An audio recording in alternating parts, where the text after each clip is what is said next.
आकाशवाणी मध्य प्रदेश से प्रस्तुत हैं प्रादेशिक समाचार।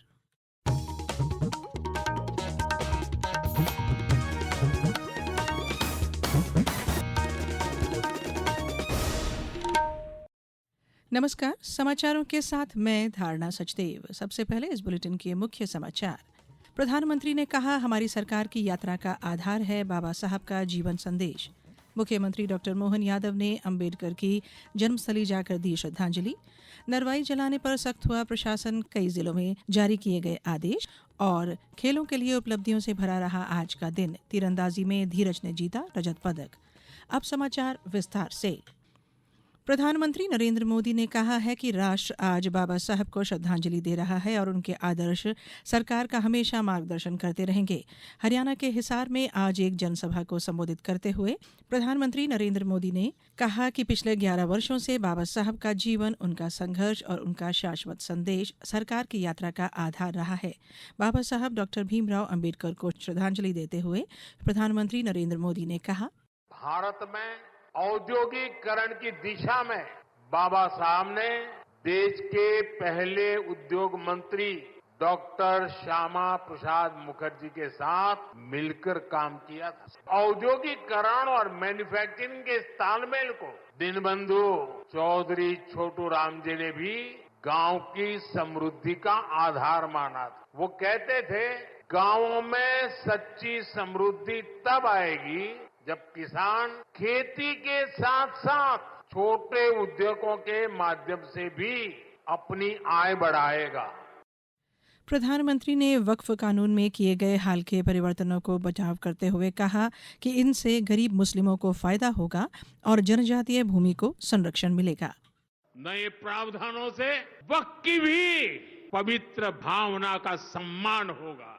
मुस्लिम समाज के गरीब और पसमानदा परिवारों, मुस्लिम महिलाओं, खास करके मुस्लिम विधवाओं को, मुस्लिम बच्चों को उनका हक भी मिलेगा और भविष्य में उनका हक सुरक्षित रहेगा।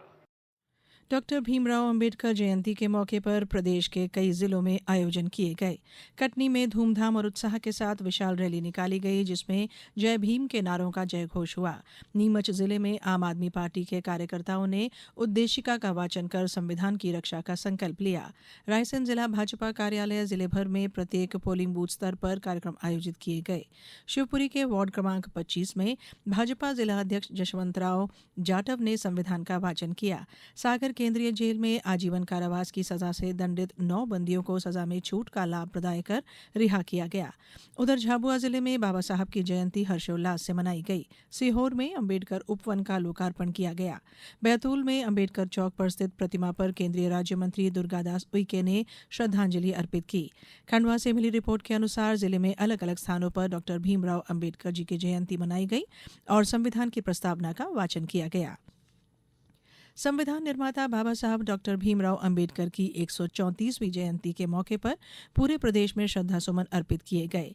मुख्यमंत्री डॉक्टर मोहन यादव बाबा साहब की जन्मस्थली डॉक्टर अंबेडकर नगर में पहुंचे और उन्हें भावभीनी श्रद्धांजलि दी। श्री यादव ने बाबा साहब के अस्थि कलश के दर्शन भी किए।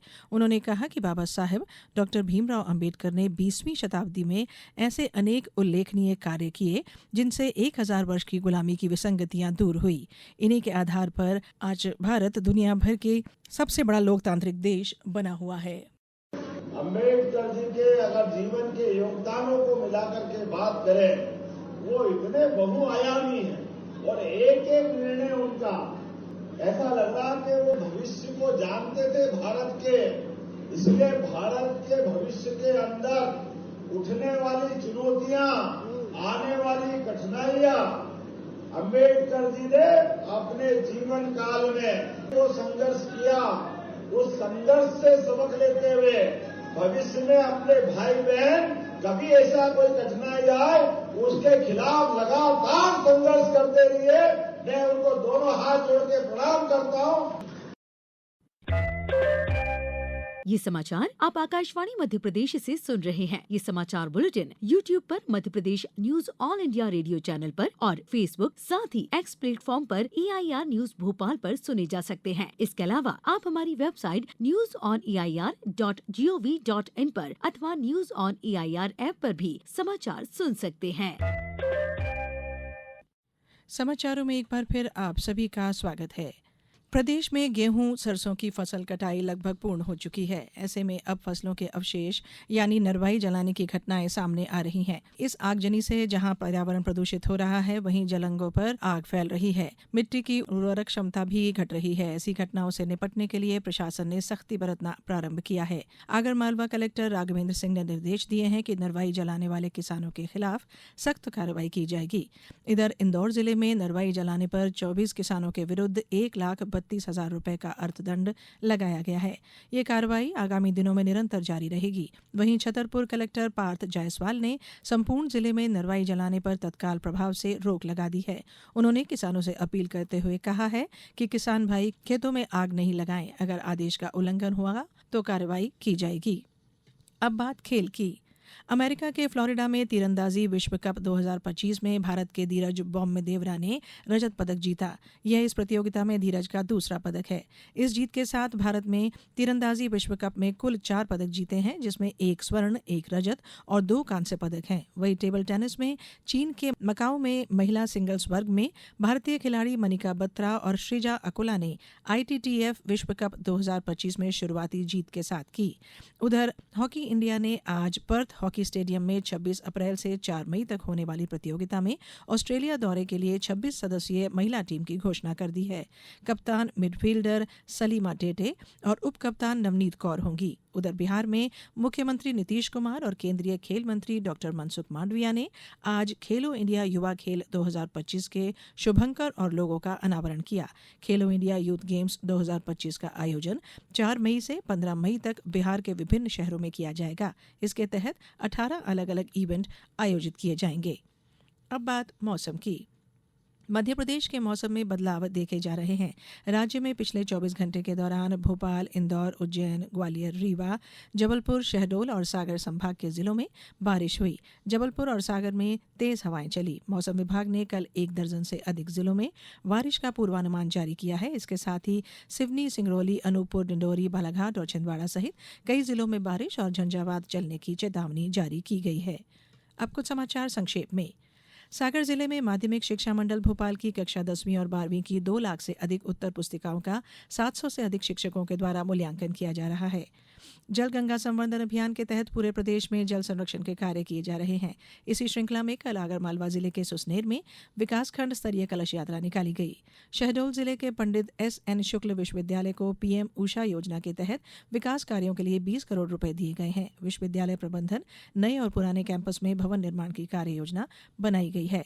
झाबुआ जिले के अंतर्गत समस्त उत्सव आयोजन के दौरान loudspeaker, DJ, band, pressure horn या अन्य ध्वनि विस्तारक यंत्र का उपयोग अनुमति के बगैर प्रतिबंधित किया गया है। सीहोर जिले में भी CM राय स्कूलों में सत्र 2025-26 के लिए नवीन प्रवेश नीति जारी की गई है। 1 किलोमीटर की परिधि में स्थित शासकीय स्कूलों में अध्ययनरत अथवा निवासरत विद्यार्थियों को प्रवेश दिया जाएगा।